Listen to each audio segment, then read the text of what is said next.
Johnny Depp was sitting in a McDonald's in Los Angeles, enjoying a rare moment of calm, when a 5-year-old boy, clutching a broken toy car, approached him and whispered something in his ear. Immediately, Johnny's face went pale as he dialed 911. What happens next will move you.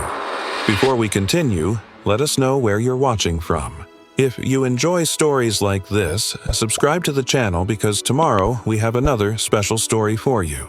It was a sunny afternoon in Los Angeles. The sky painted a flawless shade of blue with only a few wisps of clouds lazily drifting by. The sun's warmth reflected off the shining Hollywood sign. Johnny Depp, known for his simplicity and charisma, was driving to a charity event supporting underprivileged children. He had just spent several hours participating in activities, donating his time and energy to a cause he deeply believed in. After the event, feeling tired but with a calm smile, Johnny decided to do something unusual. Instead of heading straight home or picking a sophisticated restaurant, he stopped at a McDonald's by a busy avenue. Why not, he thought.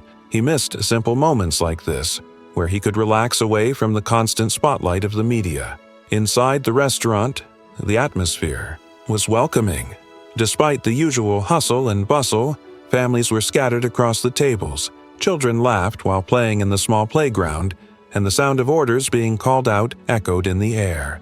The familiar aroma of fries and burgers filled the space, evoking a nostalgic feeling. Johnny entered discreetly, wearing a simple black t-shirt and sunglasses, an outfit that emphasized his casual and laid-back demeanor. He ordered a simple meal at the counter and found a seat in a quiet corner of the restaurant. With his phone turned off, he allowed himself to observe the surroundings.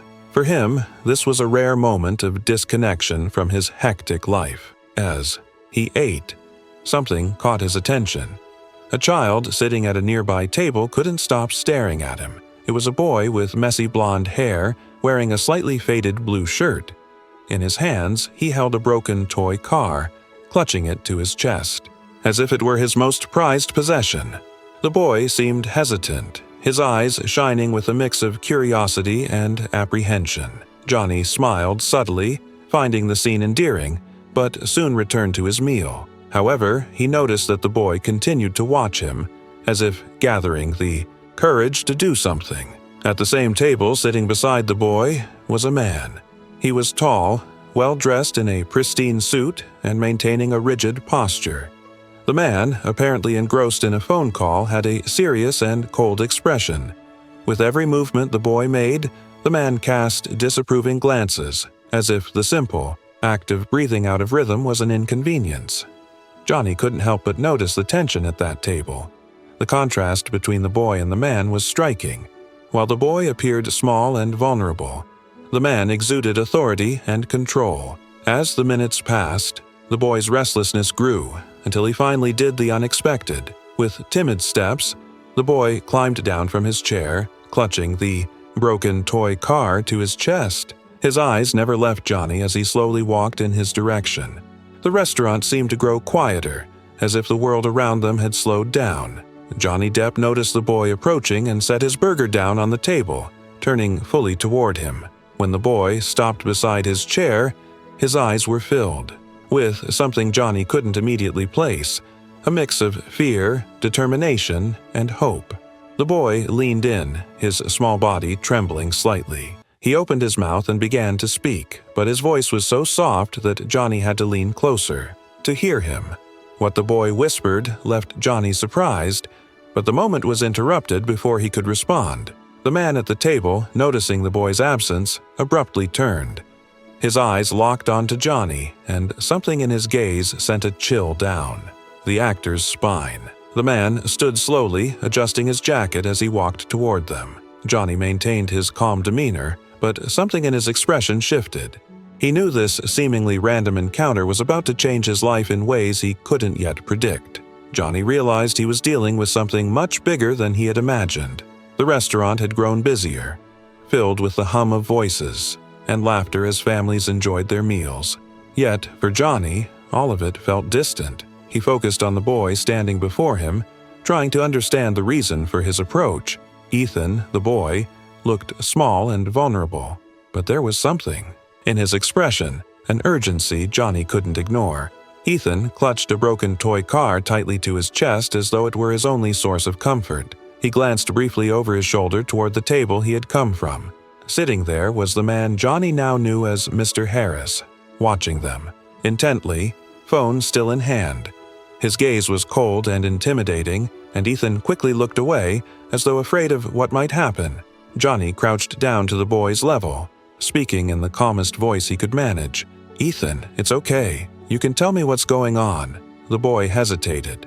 His free hand grabbed the hem of his faded blue shirt as his eyes darted around, making sure no one else was listening. Finally, in a voice so quiet it was almost a whisper, he replied. Johnny Depp could see the fear in Ethan's eyes. The boy was trembling as he whispered, "I can't talk here. He'll get mad." Johnny took a deep breath. He could tell that whatever was happening, it had to be serious for Ethan to seek help from a stranger. Johnny nodded gently, trying to reassure him. "It's okay, Ethan. You're safe now." Before Johnny could say more, Mr. Harris rose from his seat. He adjusted his suit jacket with deliberate movements and began walking toward them. His steps were steady, but though his expression remained controlled, it betrayed a hint of irritation. Johnny slowly stood up, positioning himself between Ethan and Harris as the man approached. Harris stopped a few steps away, forcing a smile that didn't quite reach his eyes. "Sorry about this. Ethan can be a bit overly curious at times," Harris said, trying to keep the tone light. "I hope he hasn't been bothering you." Johnny remained calm, his gaze steady on Harris. Years of reading people had taught him to trust his instincts, and something about this man immediately set off alarm bells. Without breaking eye contact, Johnny replied with a relaxed smile, "Actually, he was just showing me his toy car. Looks broken. He must really love it." Harris narrowed his eyes for a moment before forcing another polite response. "Ah, yes, he's quite attached to it." He then extended his hand toward Ethan. "Come on, Ethan. It's time for us to go." But Ethan took a small step back, slightly hiding behind Johnny. He didn't speak a word, but the gesture was enough to chip away at Harris's patience. His smile faltered briefly and he let out an irritated sigh. "I appreciate you keeping him entertained, but we have somewhere to be. Excuse us." He said this while moving to grab Ethan. Before Harris could reach the boy, Johnny gently placed his hand on his shoulder, stopping him. "Commitments can cool. Wait, I think Ethan needs a moment. He seemed eager to talk to me about his car. Maybe we can figure that out first." The waitress, who had been observing the growing tension, approached with a tray in her hands. "Is everything okay here?" she asked, casting a suspicious glance at Harris. Johnny smiled at her. "It's fine, actually. Could you bring Ethan a drink? He looks like he could use something."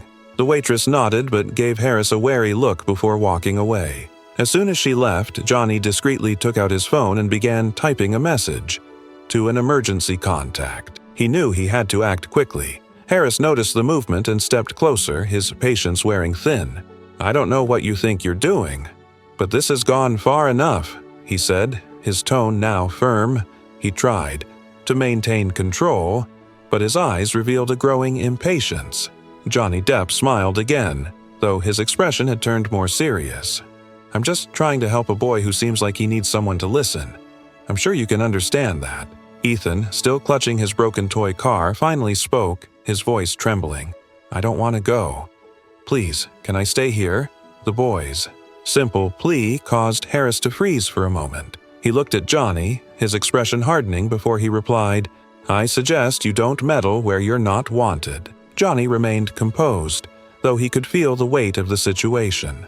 He knew this was far more complex than he had initially thought. Ethan was clearly scared, and any wrong move could put him in danger. Johnny needed to tread carefully, but he also knew he couldn't just walk away and leave Ethan alone. Johnny pressed send on his phone, the message for help already on its way. Harris stared directly at him. The two locked in a silent confrontation. Johnny knew time was running out. Something told him this was far from over. The air in the restaurant felt heavier despite the usual background noise of voices and laughter.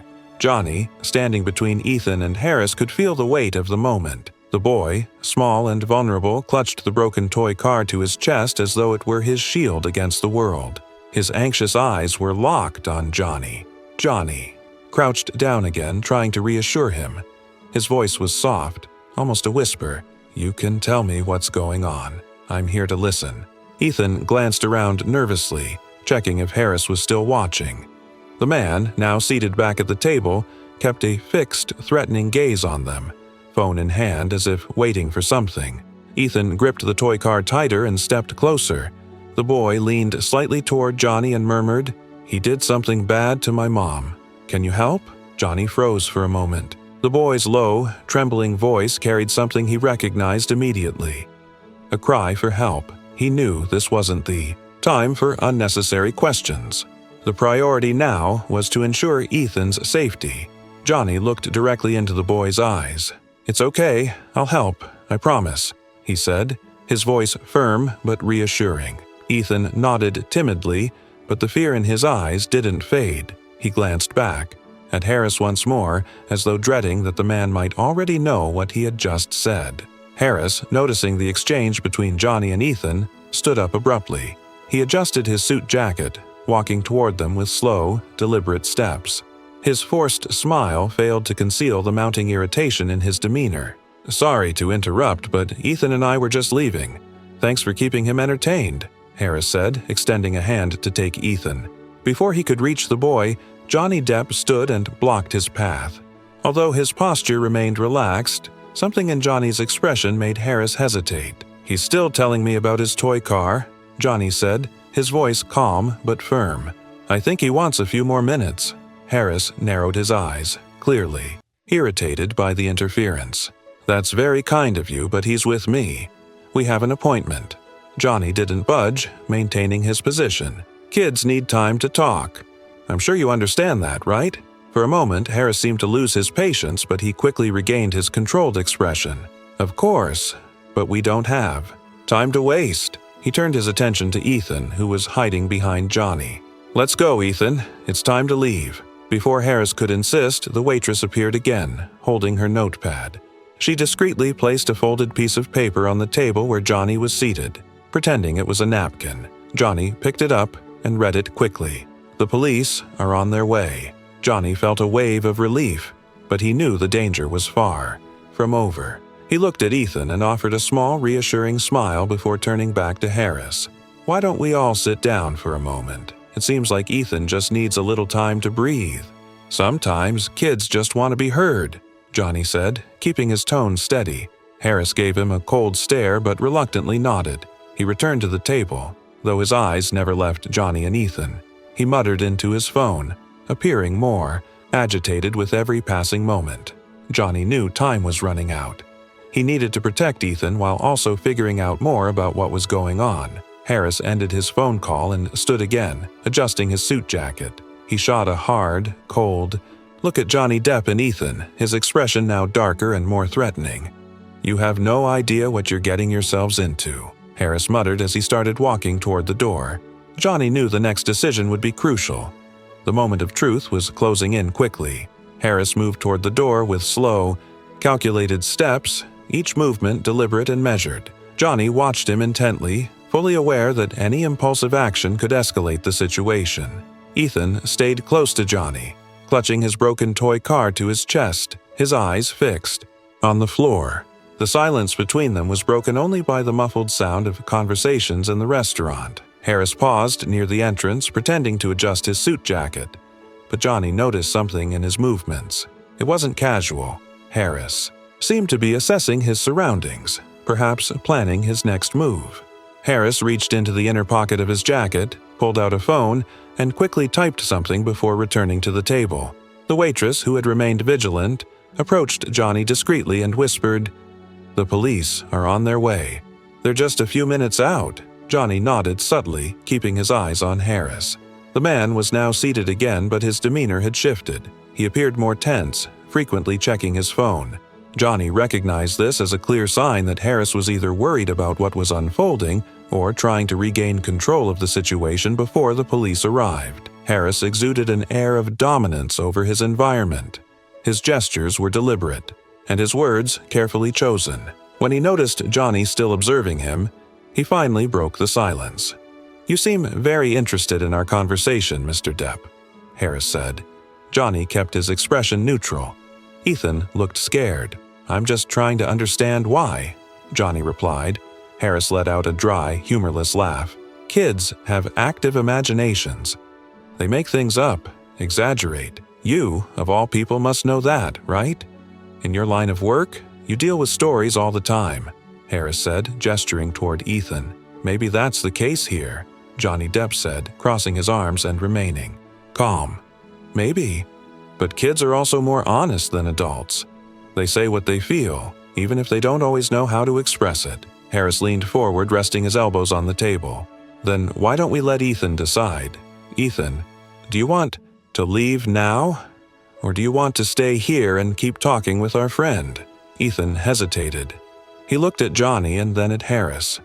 His trembling hand tightened its grip on the broken toy car as if drawing courage from it. Finally, in a barely audible voice, he answered, "I want to stay here."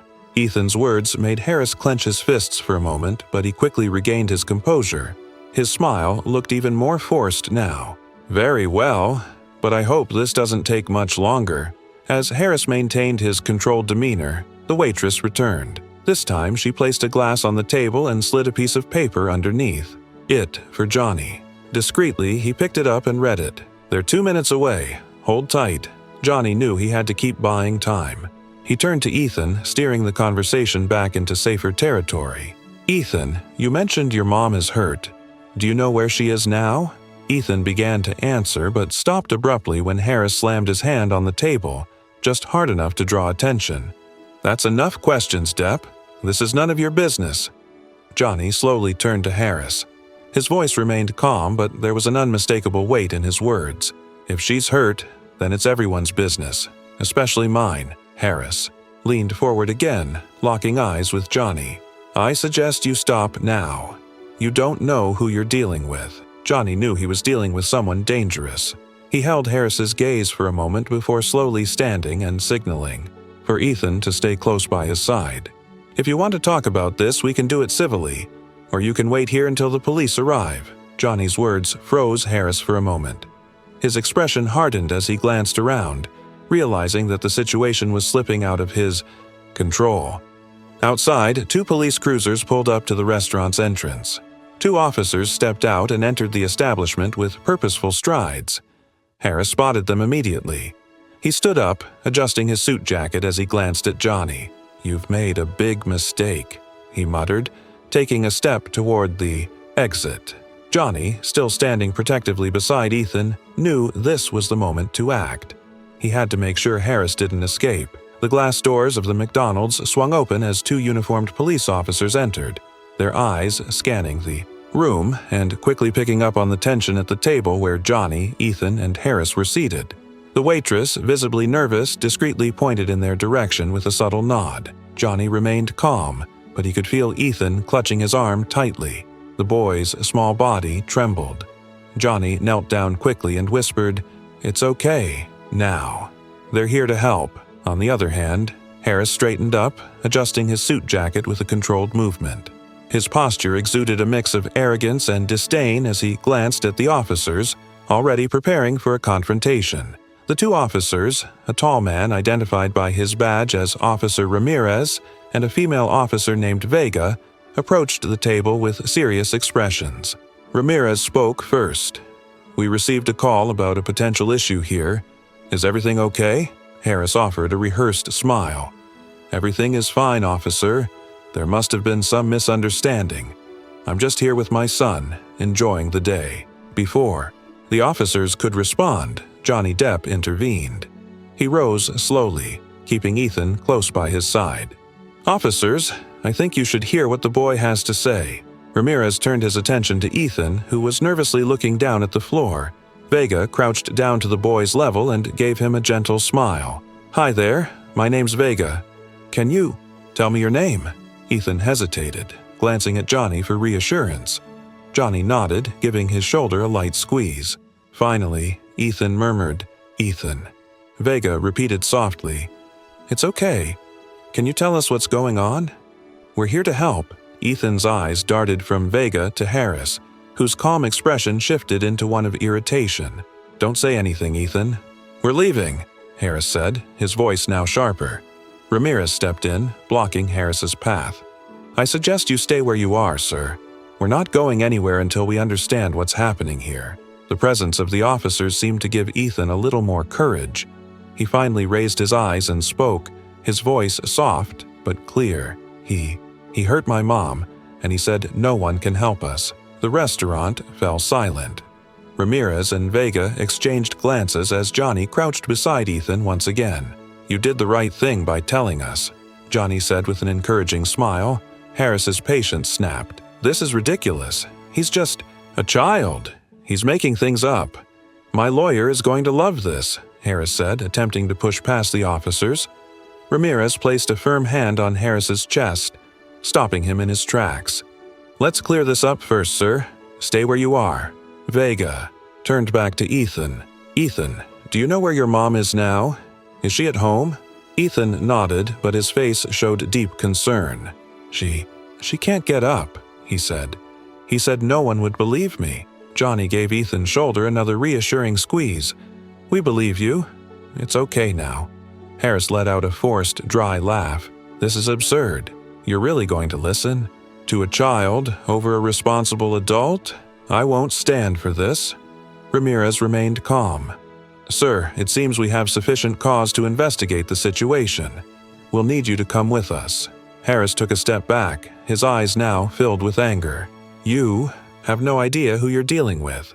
He attempted to walk away, but Vega acted swiftly, grabbing Harris's arm with a firm movement while Ramirez stepped in to assist, pinning him in place. "Are you resisting a police order?" Vega asked as she secured the handcuffs around his wrists. Johnny stood protectively beside Ethan, who appeared slightly relieved but still visibly shaken. "He's lying," Harris muttered as the officers escorted him out of the restaurant. Johnny turned to Ethan and gently asked, "Do you want to show me where your mom is? We can go there now with the police."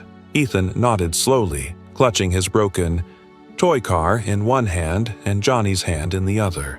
He whispered, "I just want her to be okay." Johnny felt a pang of emotion in his chest but knew it was time to act. He turned to the officers. "Let's head to his house. There's still more to do." The restaurant had quieted, but the tension still hung in the air. Customers watched in silence, some whispering among themselves as Harris was escorted out by the police. Inside, Johnny stayed close to Ethan, ensuring the boy felt safe. Ethan still clutched his broken toy car, his small hands trembling with the force of his grip. Johnny crouched down beside him again. "Ethan, we're going to take care of this. The police are here, and they're going to help us. Do you want to tell me more about what happened with your mom?" Ethan looked up at Johnny, his eyes brimming with unshed tears. He hesitated for a moment before speaking in a low voice. He yelled at her, then she fell on the floor. She said she'd be okay, but I know she wasn't. Johnny felt a lump in his throat. The boy's words were simple, but the weight they carried was heartbreaking. He knew they needed to act fast. Standing, Johnny signaled to the officers who returned inside after securing Harris in a patrol car. "He's afraid to go home," Johnny told Officer Ramirez. "And he's worried about his mom. We need to get there as soon as possible." Ramirez nodded and pulled out a small notepad to write down the address. Officer Vega knelt beside Ethan, speaking to him directly with a gentle tone. "Ethan, can you take us to your house? We're going to make sure your mom is okay." Ethan hesitated again, glancing at Johnny for reassurance. When Johnny nodded, Ethan gave a small timid nod. "I can show you, but he always locks the door. I don't know how to get in." Johnny placed a comforting hand on Ethan's shoulder. "Don't worry, we'll figure it out." As the officers prepared to leave, Vega was informed by a restaurant employee that Harris had left a small backpack at his table, likely in his rush to leave. She brought the bag over to the table where Johnny and Ethan were sitting. Outside, Harris shouted from inside the patrol car, "You're making a mistake. You don't have any proof. I'm an innocent man." Ramirez ignored the outburst as Vega helped Johnny and Ethan into the police car. During the ride, Johnny tried to keep Ethan calm, telling small stories to distract him. "Did you know toy cars are really easy to fix? I'm sure once all of this is over, we can figure out how to fix yours."